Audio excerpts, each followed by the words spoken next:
This is Tim Brewer again on our series of great themes of the Bible. I'm a retired Methodist pastor, serving also at two small churches, Bend and Lomita, Texas. My idea is that somebody who's just beginning to get into the Bible would have a hard time just making their way through the various books and the various presentations. So I was going to give general themes of the Bible. So we're going to go through there and learn something about what the Bible is about, so that somebody who's beginning might have a place to start and a little bit better understanding of what they're reading. Today we're going to do creation. The idea is that in Genesis 1:1, in the beginning God created.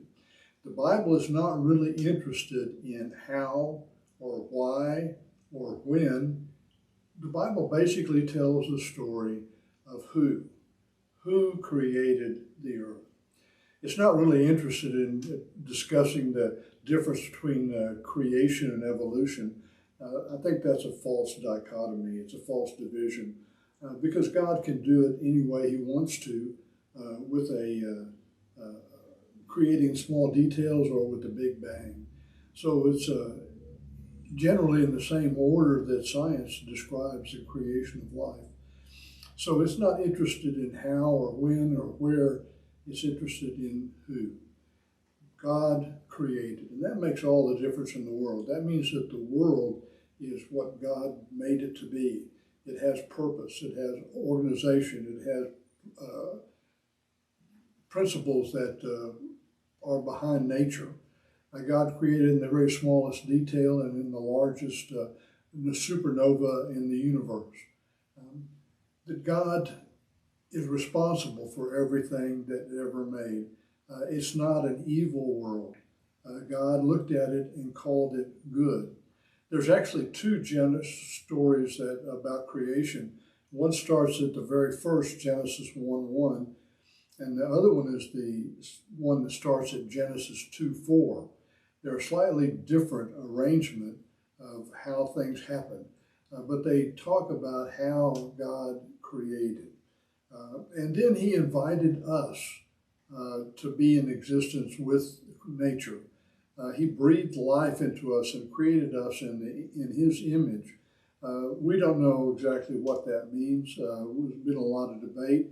The ability to conceive of a future, the ability to know what's going to be good, what's happening, the ability to create. But he created us in God's own image. And so we have something of God in us, and we're really at a loss until we find that creator that we can be connected to. The story of creation doesn't stop with the book. With Genesis. It continues on, and God invites us to be co-creators with him, to take responsibility to work the earth and to take care of nature. We are not the owners. God is the owner. We are stewards to take care of it. And so our responsibility out of creation is to work with God to preserve that and as if it's on loan to us. So that's the idea of creation, that God created you and me, and he created all that's around us and called it good. In spite of all the things that happen in the world, it is still basically good, and so are we.